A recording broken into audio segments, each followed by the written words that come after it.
Hello, this is Mark Herman, and what you're looking at is the setup for the Battle of the Wilderness using the Rebel Fury Wilderness Spotsylvania map, and then the question is, what are we going to talk about today? So, one of the think of this as like a bonus if you own Rebel Fury, and we're all, at least I'm waiting for Army of the Potomac, which this is all handled in. But that's not going to get here till, it's at the printer. It'll get here, I don't know, sometime in the, maybe early spring, sometime at the end of the first quarter. But regardless, what I've been doing is playing the campaign with Rebel Fury. And I realized that it would be hopefully interesting to lay out there for those who own Rebel Fury how you could start playing the campaign, the Army of the Potomac, campaign, using what you already have. Now, understand what I'm going to do is three things. One, I'm going to show you how to use, with what you already own, markers to make a poor man's version of what you'll get in Army of the Potomac. And I'm going to relate a bunch of rules to you verbally, which will create a million questions. You're just going to have to sort of sort out from what I say, what it is you're supposed to do, but, we'll see how it goes. It'll be an imperfect situation until we get the actual Army of the Potomac game in your hands. Okay, so starting off, you're going to start the scenario on May 5th, which is the wilderness scenario. And when you get to the end of May 6th, you're going to insert, at least in your mind or whatever, an AM PM term for May 7th. And then you can just keep going right down till May 12th. So you're going to play this whole line here, but you got to insert 1-2 turns in here because that's the special rule, and you're not going to use that. So what you do is you set up Battle of the Wilderness, and you start playing.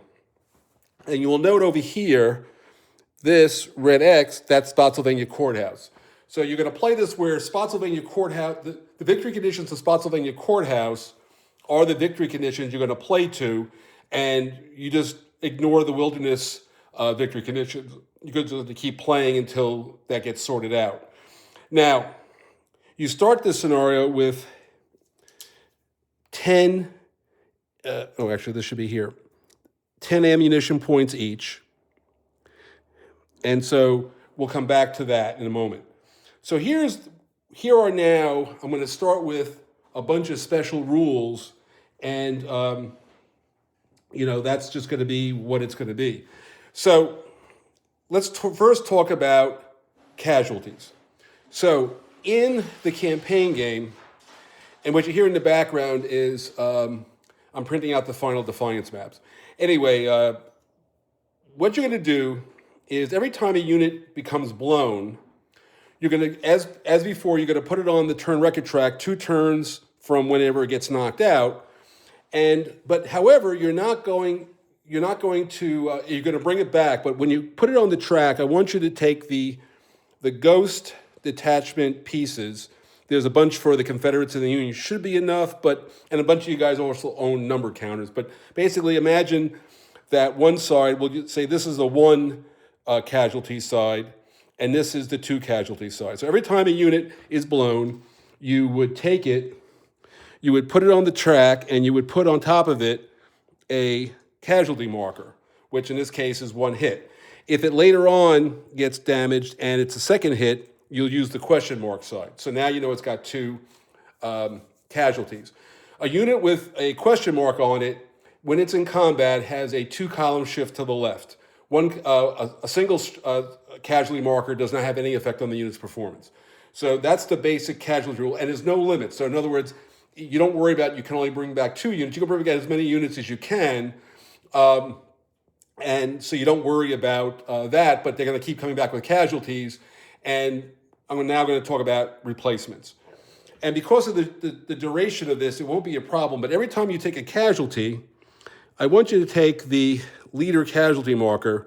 So if, let's say, this unit gets hit and gets blown here, and we put our casualty marker on it, 8 turns from when it got knocked out, so 1, 2, 3, 4, 5, 6, 7, 8. Remember, there's two turns stuck in here. you put the casualty marker. That is a replacement. And so you'll get a replacement back in 4 days from when the unit got hit. Replacements have to be used on units that are already off map, that are blown, before you can use them on map. And typically, you're almost always going to use them for units that are off map. And also you have to consolidate. So if you have multiple guys from the same division that are casualties, you have to get them, a unit basically can take 3 hits before it's eliminated. And so you have to consolidate the division and the corps hits so that some units will, if you have 2 units from the same division that each have 2 hits, well, one of those pieces is going to go away, taking the third hit away, and the other unit will go back on the map with 2 hits because you had 4 minus 3, 1 hit. So the unit would go back with 1 hit. So you got 4 hits on 2 units that are in the same division. One goes off, the other one comes back on with 1 hit on it, and that's how you consolidate. But the replacements then could also be used to, fix pieces over time. There's a bunch of more detailed rules in obviously Army of the Potomac, but you can sort of work around that. Now, next is going to be the one that's going to cause you the most problem. And for this, I'm going to be using the DRM markers. They're usually separated enough. These are going to be supply wagons. Now, if you've got a game with supply wagons in it, great. So the Union supply wagon begins over here, and the Confederate one starts over here. Now, to be in supply, that wagon has to have a clear path of roads from wherever it is. It always has to be on a road to a friendly, entry exit hex. Okay, and so to be in supply, normal supply, you have to have a supply wagon with an uninterrupted path off the map. The supply wagon has to be within range of the HQ. So again, if you change from maneuver mode to battle mode, that could become an issue. But regardless, if you have a supply wagon with a clear path off the map, if you are within range of your HQ, then all your units are in normal supply, normal rules, nothing special.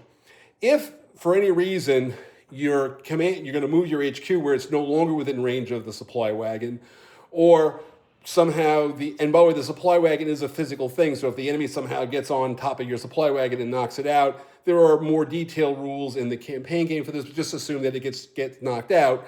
And a supply wagon uses all the same rules as a detachment, except that it can stack with another detachment or with a division. And so if you want, and it does not count against your 1 detachment per HQ per turn limit. So if you want to displace your HQ, you would, during the detachment recall phase, you would pull it off the map. And since that comes after placement, next turn, you can put it back on the map on any road hex within, anywhere you want. And if at the end of that moment you are within range of your HQ, you're in supply. When you're in extended supply, which means the supply wagon is no longer, in that relationship of to the map edge, to your HQ. And by the way, units that are out of command range are still in supply. So you don't have to worry about any of that stuff. It's just, what is the overall status of the Army? And when you're in extended supply, 2 things are the rules. 1, all attacks, your 2 shifts to the left, like as if you had 2, because you're short of small arms ammunition, and you can only use 1 artillery ammunition. Okay, so that handles the supply rules broadly. Believe me, you're going to have a million questions, but kind of work around it. Just keep the supply wagon behind you, keep it within range of your HQ. You don't have anything to worry about. If you go beyond that, well, hey, you'll have to sort of sort through what I just said. Now, artillery ammunition. Whenever your artillery ammunition drops below 4 or less, so this starts with 10, but after you use up 6, you will take the special die and you're going to roll it. If you get a burst, you're going to get 5 ammunition points back in 3 turns, and they come in at the end of the command phase. If you roll a soldier, you get your ammunition back in 2 turns. And so that's basically, and so what you're going to start getting is a situation where you're going to be low on supply and the tempo of the game changes very dramatically. And then there are no reinforcements in this scenario beyond what's on the wilderness. I don't think there's any Spotsylvania courthouse reinforcements, but if there is, have them come in whenever. And then there's weather. So at the very beginning of the turn, when you're doing initiative, you roll for weather. And if you get a burst, it's raining. If you get a soldier, it's not raining. The rules for rain are very simple. If you leave a road for any reason, even into clear terrain, you are automatically going into battle formation. It's raining. And you cannot use extended march during rain turns.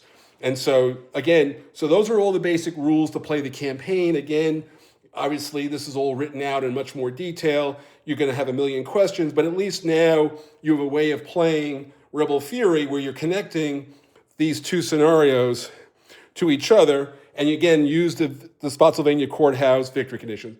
Anyway, I'm sure you'll have questions, but you used to get the general gist of what's going to be happening in the future. Take care, and I can't wait to have Army of the Potomac in my hands and in yours. Take care now. Bye.